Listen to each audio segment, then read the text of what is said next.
Test, test, test.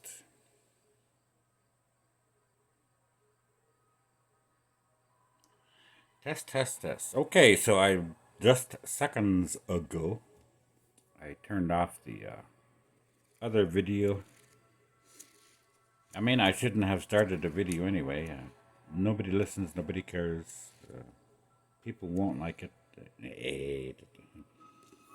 The second book that I went to just opened it up for the very literal first time because I have not read these books. And I have not,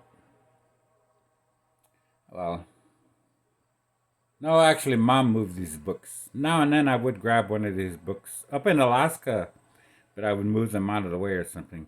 But I did not open this one. I certainly did not ever open up that other Black Elk Speaks, the Seven Rights of the Oglala. I've read Black Elk's other book, one of the first, and I don't think we have it here. But this book I have not read.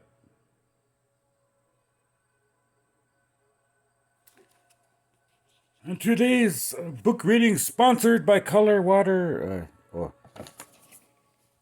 When Colorways selfie series ring light with smartphone holder. And background music provided by, well, brainwave music. Just kidding. As I said before in the other video, I'm just doing something for my own entertainment and I'm making fun of myself. Acting stupid, looking stupid, yada yada yada. And this is a parody video, so any background music that you hear or think that you know, I don't hold the copyrights to it. Not receiving any monies for playing it in the background. I certainly am not playing it in the background for other people that do own a copyright or whatever for it to get royalties from, because this is just a parody video. I'm making fun of myself and including everyone else with it.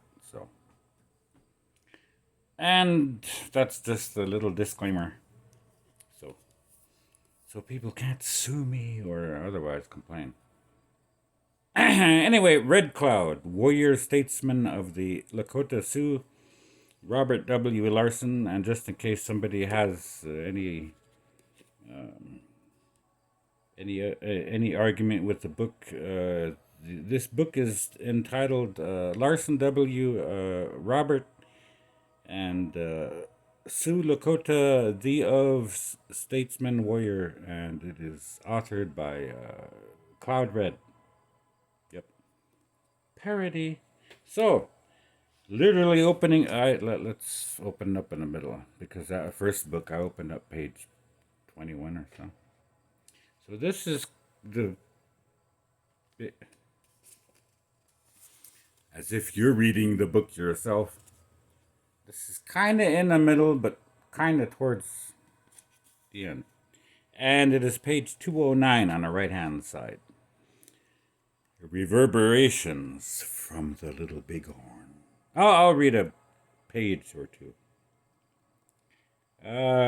This ignominious incident. It's a continuation from the previous page, so. Wow, what the hell?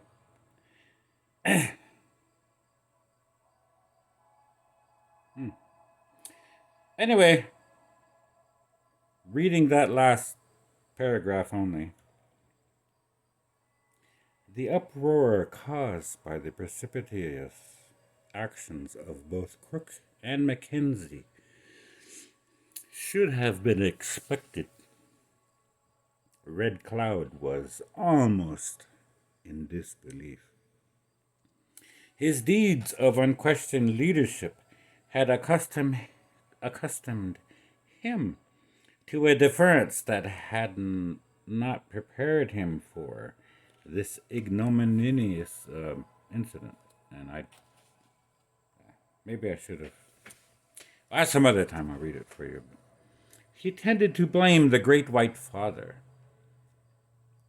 What have I done that I should receive such treatment from him whom I thought a friend. Curiously, though, he was not as alarmed by Spotted Tail's elevation to power as he was by the loss of his horses.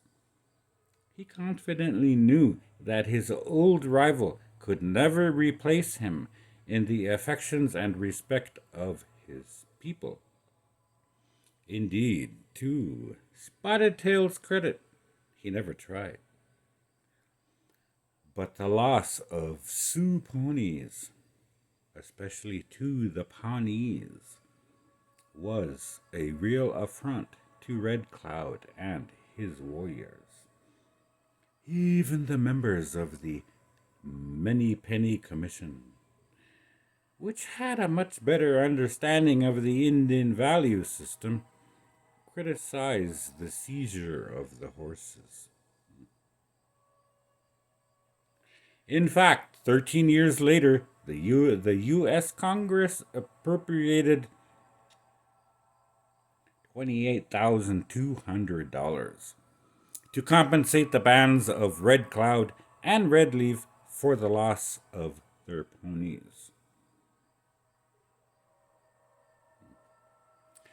As for Crook, he was convinced he had done the right thing. The favorable views of his fellow officers certainly left him no doubt about the validity of his actions. An elated General Sheridan sent him a congratulatory telegram 3 days later. Go right on disarming and dismounting every Indian connected with the Red Cloud Agency. Sheridan chortled. Crook was so confident of his course that he began recruiting for the Army Indian Scouts from the Red Cloud and Spotted Tail agencies. In fact, the opportunity to ride a horse and carry a gun proved very alluring to many of these once formidable warriors. 400 of them enrolled at Red Cloud and 100 at Spotted Tail. The events of the following year would provide a most confusing picture of Red Cloud's life. The results of the Battle of the Little Bighorn had seriously threatened his heretofore illustrious career. His power base had eroded. He remained confused about the future.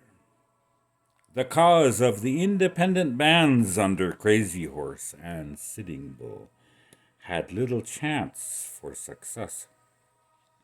Yet, like all Sioux, Red Cloud still cherished the way of life for which they fought. His personal agenda looked bleak, too. Red Cloud, of all the Lakota leaders, had the dubious distinction of being not only disarmed and dismounted, but displaced as well. It was under such discouraging circumstances, page 209, that the Oglala leader, page 2010, became involved in a number of very serious controversies. 9 minutes, 20 seconds. One of them dealt with the surrender of Crazy Horse. Having been relentlessly pursued throughout the harsh winter of 1876 through 1877, Crazy Horse's loyal followers were hungry and tired. They had already reached the limits of their endurance. Crook, who had not enjoyed much success against the Sioux on the battlefield, finally decided to play the role of the peacemaker. Couriers were sent north to try to introduce the charismatic Crazy Horse. Oh, couriers were sent to try to induce, sorry, the charismatic Crazy Horse to surrender. One party, headed by Few Tails and Hunts the Enemy, later called George Sword, departed in January 1877. And after a successful parley with Crazy Horse, got him to agree to come to the Red Cloud Agency and join his relatives. In mid-February, Spotted Tail, Crazy Horse's uncle, also became involved in the increasingly frenzied peace efforts. But his participation was met by a host of frustrations, although he struggled for weeks to find Crazy Horse's camp. When he reached it, the elusive war leader was not there. The best he could do was to receive assurances from Crazy Horse's father that Crazy Horse would bring in his exhausted camp of Oglala and Cheyenne, comprising some 400 lodges, as soon as the weather had improved. My son will be there just as soon as the weather improves. Yet when Crazy Horse finally arrived at the Red Cloud Agency on May 6th, it was Red Cloud who rode with him at the head of the 2-mile column of subdued but not broken Lakota and Cheyenne warriors. The debate still rages over how Red Cloud managed to upstage his old rival in inducing Crazy Horse to surrender. Some have insisted that Red Cloud, seeing his power and authority slipping away, convinced General Crook, whom he was anxious to please, that if given the supplies to feed Crazy Horse's starving warriors, he could bring them in faster than Spotted Tail could. Others have insisted that Lieutenant William P. Clark, the officer at Camp Robinson, who was assigned to deal with Crazy Horse, was anxious to have that now famous Sioux holdout surrender to Red Cloud, rather than to Spotted Tail, because this arrangement would bring distinction to his post at the Red Cloud Agency. William Garnett, an interpreter of mixed blood, who was a familiar figure during those proceedings. And moving on to the next page. I'll finish this page here. I'll finish the last complete paragraph of page 211. William Garnett was a familiar figure in those proceedings. Testified that Clark told Red Cloud that if he would bring in Crazy Horse, Clark would use his influence to get General Crook to reinstate Red Cloud as chief. He would also make Red Cloud a first sergeant, a rank that would make him the highest officer in the Indian Scout Service. Which version is correct? Red Cloud, who was ultimately restored as leader of the Oglala, was given 100 men and adequate supplies to feed Crazy Horse's hungry followers. When he finally rendezvoused with that maverick leader on April 27th, Crazy Horse was already on his way to the agency. The tired and discouraged war chief spread his own blanket on the ground for Red Cloud to sit on, and gave this old comrade from the 1866 siege of Fort Phil Kearny. His shirt as a sign that he was surrendering to him. Wow. Never close to Red Cloud, the supple, muscular crazy horse, 20 years younger than the veteran leader, still bore the facial scar inflicted by Red Cloud's ally, No Water, in that bitter dispute over Black Buffalo Woman. Oh, wow. Yet they were apparently on cordial terms during their 10-day trip together to the Red Cloud Agency. When the disarming and dismounting of Crazy Horse's people began after reaching the agency, Red Cloud made the whole process run reasonably smoothly by carefully explaining to Crazy Horse all the steps involved in the procedure. In all, some 899 persons surrendered, giving up 2,000 horses and mules and 117 guns and pistols. It was one of the last important acts of the Great Sioux War.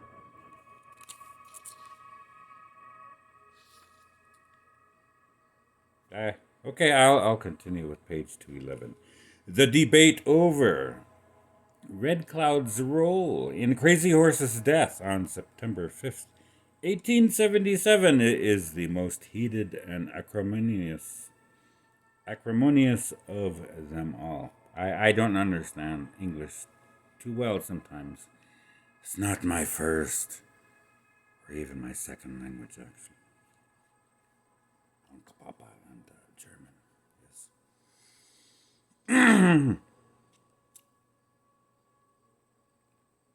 The debate is the most heated and acrimonious of them all. That he was jealous of the younger man's popularity is a given. But so were many of the Indian leaders who comprised the old guard at the Red Cloud and Spotted Tail agencies, including Spotted Tail himself.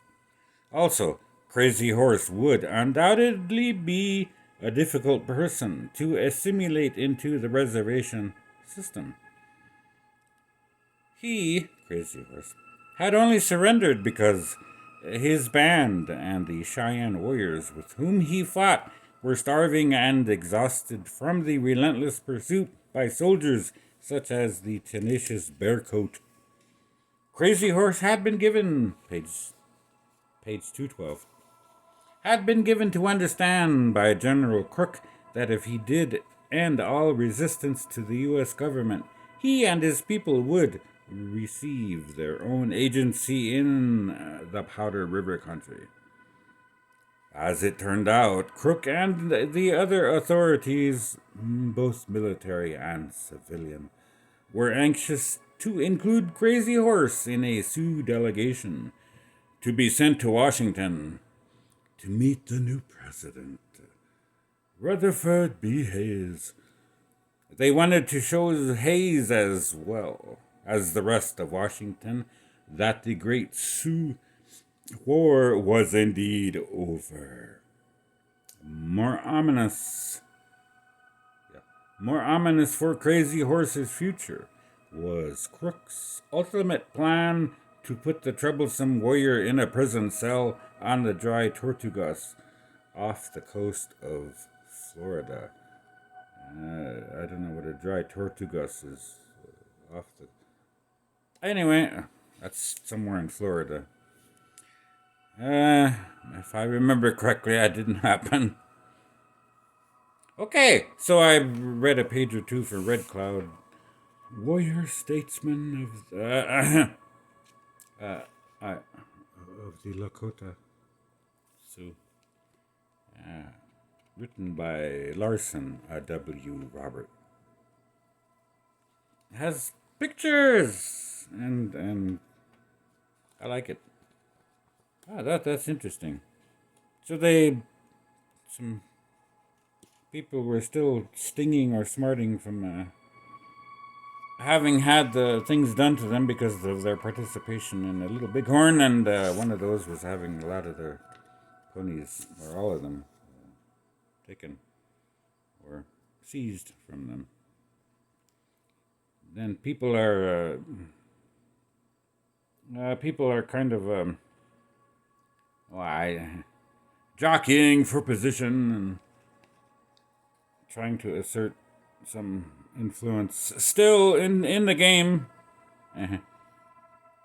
by being the first, being the only to get some other famous chief to, hey, come in, surrender. And it would look good for them. Yeah. So 21 minutes. Anyway, hey, I'll just finish the third book just because, and then I'll see how all these little videos go. Because this is what I've always wanted to do since I was little, is to sit in front of a camera and read books. Anyway, if my sister can do it with her poop moose, with her poop moose that has bottomed out. Oh wait, I mean, it's a candy dispenser. No, an actual dispenser company in Alaska. They made moose. You could pour about a cupful of M&Ms in there, jack the tail up, and bink, an M&M would drop out the butt, one at a time. So anyway, if my sister with her sock moose can read children's books to whomever, then I can do this too. So, all right, next book after this.